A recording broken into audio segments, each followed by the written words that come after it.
Aurelien. Aurelien is here with me today, the designer of many Technic sets, Yes. including one very famous upcoming one that we can't talk about today. Aurelien, tell me about your history with Lego. When did you start? Alright, first, good morning. Thanks for having us here. And yes, my name is Aurelien. I started in Lego Technic 8 years ago. I have developed many sets. The first one I was involved in actually was when I was doing my internship here at Lego. It was the small bulldozer, a $9.99 set. And then when I got employed, the first one was the quad bike, orange quad bike, 9392, as I remember. The wind back? Sorry? The wind pull back? No, it was the from 2012 quad bike, orange $20 set. Yeah, I think I remember that one. And then after that, I've been working on many SKUs, many models that becoming bigger and bigger until today. The biggest car I ever made, the ultimate car, Bugatti Chiron, but we'll keep that for tomorrow. Of course. And I'm French. I come from Lille, a city in north of France. I've been studying design, industrial design, so I'm more designer oriented than Lego fan, but I used to love Lego as a kid anyway, so I'm also a little fan of Lego as well. Mm-hmm. And yes, this is why I think I'm here today. It's a balance between design and the love for the toy, for the Lego product, and mainly Lego Technic. Mm-hmm. And yes. So you have education in design, in industrial design, or? Yes. And that's pretty common among the Lego designers, from what I've seen. I think today most of us are from design background, but actually in the Lego Technic team you can see that we are not all the young guys. There's also people who've been here maybe 20-25 years from now, and they have no design background. One of them is a chef, for example, before being a designer. One was a car mechanic, and so people come from different area of expertise, and they just lack technique, I think. So. But would you say that the industrial design is a good way of education to? It would be a good way to get a job at Lego. I think to get. Great, that's one of the things people know, ask about most often. But yeah. All right. Was there, when you started working with Lego, was there something about the product development that surprised you, that was completely different from what you expected? I'm sorry, maybe I didn't understand the question. When you started working for the Lego company, was there something about the product development process that has surprised you, that was completely different from what you expected? Actually, yes, in many ways. It's not like in the other companies. When you do design, you are directly immersed with the final toy, because you have the physical element with you. And you always, when you create concept, it could be a final model because it's real pieces. So when you look at other companies, when they do design, it's concept and it's many drawings or 3D, and then you have test samples, and very late in the process you get to see a final product. Well, here at Lego, I think it's completely different. You can see the final product directly from the first concept, or until you develop it to the final one. But this was definitely different from what I experienced. And, I had no idea I would have all the bricks I want to design with when I jumped in a Lego company. Can you tell us more or less how many versions of Technic set are there before the final design? How many times you have to rebuild it, change it? This depends on the size of the model, of the complexity as well. But you can have. Sometimes you manage to do it in very few versions, like maybe 4 or 5 different versions, and sometimes it can take you up to 30-50 different concept versions before you finally hit the final one. So it will depend on the complexity of the model and the skills of the designer. Obviously, if you start as a new designer, you need a lot of trainings, a lot of practice, and if you have like somebody with 20-25 years of experience, maybe you can nail a model in very few days, a short time. Yeah, I've heard that Marcus is very fast. He is super fast, yeah. He's really good at solving complex functions in no time, yes. I sometimes call him for help, yes. Yeah. Was there something, or is there something that you really wanted to turn into a Technic set, but you haven't had opportunity to do so yet? In Technic sets, sorry again, sorry, can you say the question? Sure. Is there something that you always wanted to turn into a Technic set, but you didn't have the opportunity to do so yet? Exactly, yeah. This happened when we, for example, don't have the elements we need to develop that functions, for example, or sometimes it's maybe not relevant for the year we want to develop, and we maybe keep something aside, we develop a concept and we think, oh, this is nice, but maybe we should keep that for later. Or maybe we need this particular function, but we cannot do it now, so then we will wait for some of these ideas, and then, or sometimes this maybe end up too expensive or not working as expected. So then we drop the idea. But we have big shelves around us, surrounded and filled up with Lego mock-ups and concepts, and a lot of technique around you that you can always go and take it back and improve it or change it until maybe it hits the market. But is there like some specific machine or a car or a vehicle that is your dream set in theory? My dream? Your dream. I think it's coming tomorrow. Okay. Not necessarily. No, we try to explore every possible directions and every concept, and of course we always have the kids as the judge. So we'll do what we call kid tests, when we present a lot of ideas to the kids as well, and they are here to test and experience the play type we can deliver. And then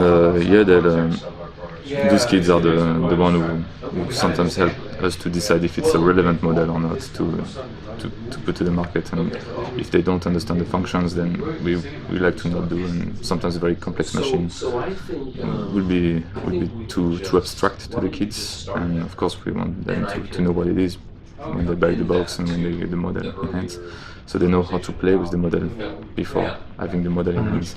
So this is a way. Alright, and if you are designing a set that is designed for the older audience, like 16 plus, is it also tested on kids, or is it tested on teenagers? No, actually we mainly test with the kids, and then we have, of course, us at Lego, we are a big community, and we sometimes do how do you call it, a designer test. So we have people from all age comes and take a look at the model and play with it, and then give input to the designer, and then from that point and you can of course create the best experience possible in your Lego Technic model. But yeah, so okay. It seems to me that the diversity of the Technic sets has been increasing in the recent years. Would you agree with that? That you are introducing more unusual machines, more unique cars, vehicles? Yes. For example, on the table you can see this is new from 18. We have the sailboat. And this is something completely new for us in Technic, and also having sails and new type of play as well, and a new type of model. But in this case, yeah, new type of model experience, and we thought that would be cool to bring something completely new and fresh to the assortment. So this year is good. We have a lot of new variety of models, and especially the sailboat. And I think it brings also a new color combination and new visual experience in the set. Yeah, I've noticed that you like the dark azure a lot. I do. I think this is my new orange. Maybe. I don't know if you know, but most of my sets. It's a new Technic to some people. Exactly. Yeah. I think it's good to bring variety in the colors as well, so it looks a bit new and fresh as well to what we've been doing in the past, and it also gives some new possibility to make new partnership maybe, because these colors then can connect to different IPs partner. Are you curious about what fans will do with such unusual sets as this? Because, for example, I have seen some people trying to design a glider using the sails. Have they tried already? They've tried. I haven't seen one that actually flies or glides. Yes, but okay. the idea is out there.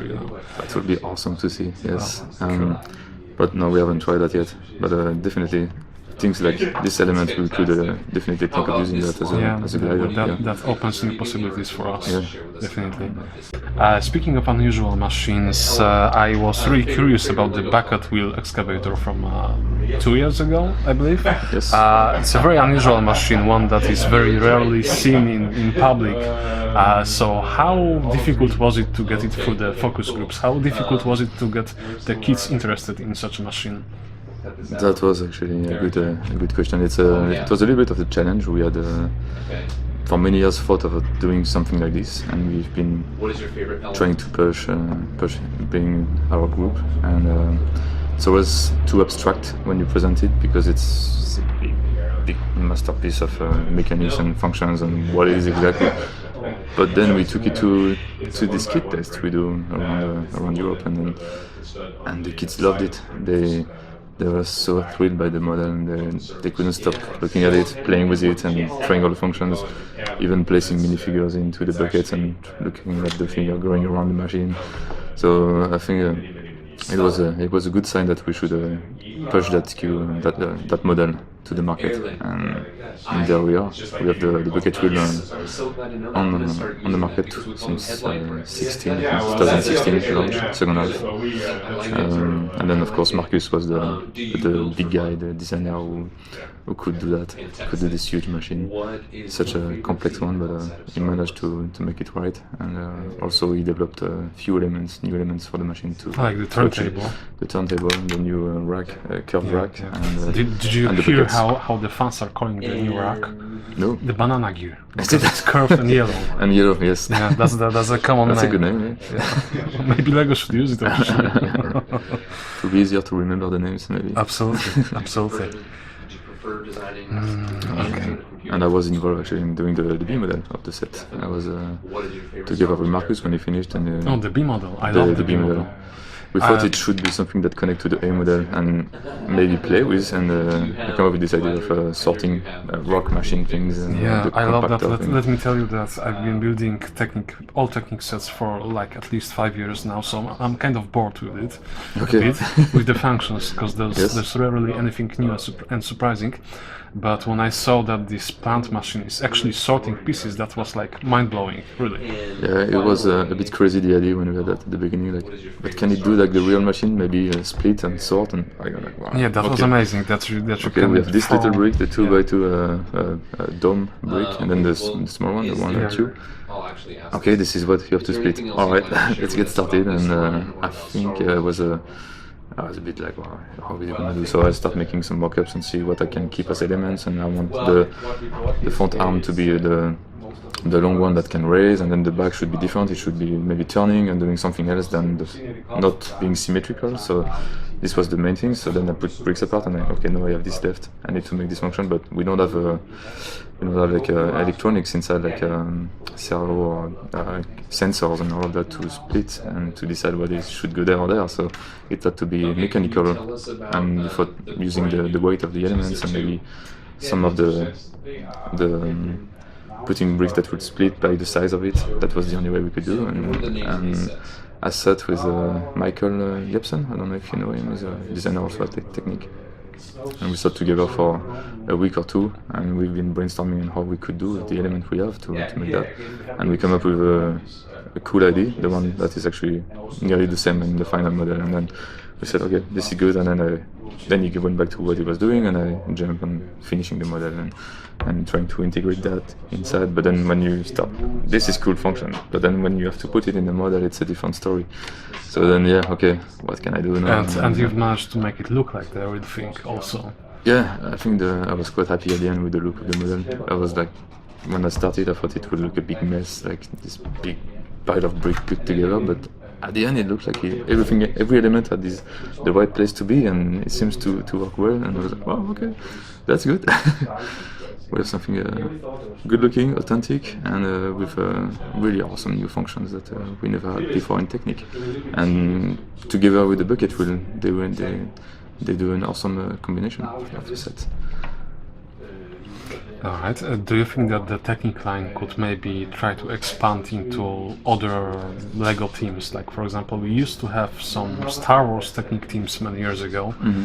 Do you think that something like that would be possible again? Like maybe some Star Wars Starship in Technic version with some functions?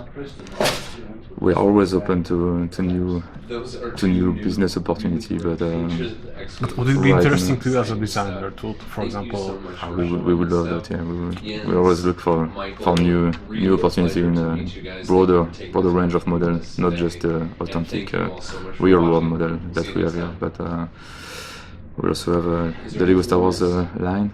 Actually, sit next to us today, and they can deliver a good model as well, and with sometimes a good level of technique function inside too. So.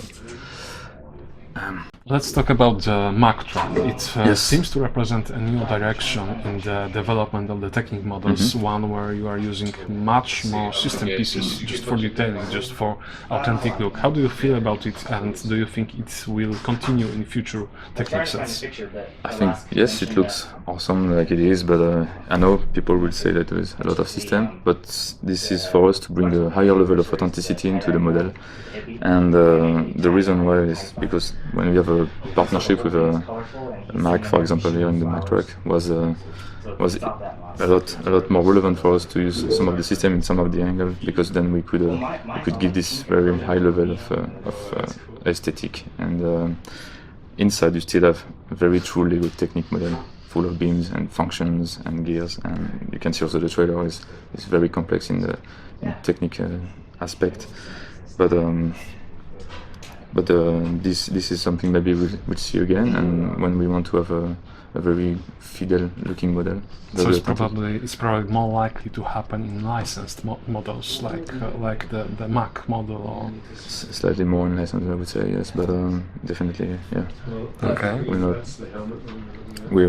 I think we like it this way as well, and that was for us to, like I said before, to get a closer look to the real model that is out there. How do you feel about the stickers in Technic sets? Because here, for example, you have an example of great use of stickers. They make the model much more colorful. They add some shapes that are not really there, but it seems like there are. But of course, some people hate stickers. Some people just prefer building models without them. So what's your point of view on that? I think I like to have the stickers on the model, but that's my personal opinion. But we want to give more details, and sometimes we can achieve the shape with the panels or the element we have, and the stickers can bring this extra level of details onto the model. Also, like you say, new color combination, new style. It's also us trying to connect more to the actual trains and bring novelty in color combinations also. So bring this new level of freshness and details. Yes. And the new colors. Also on the sails, you can see that. You said before that the dark azure is your preferred color. My new favorite, I would say. Yeah, it seems very.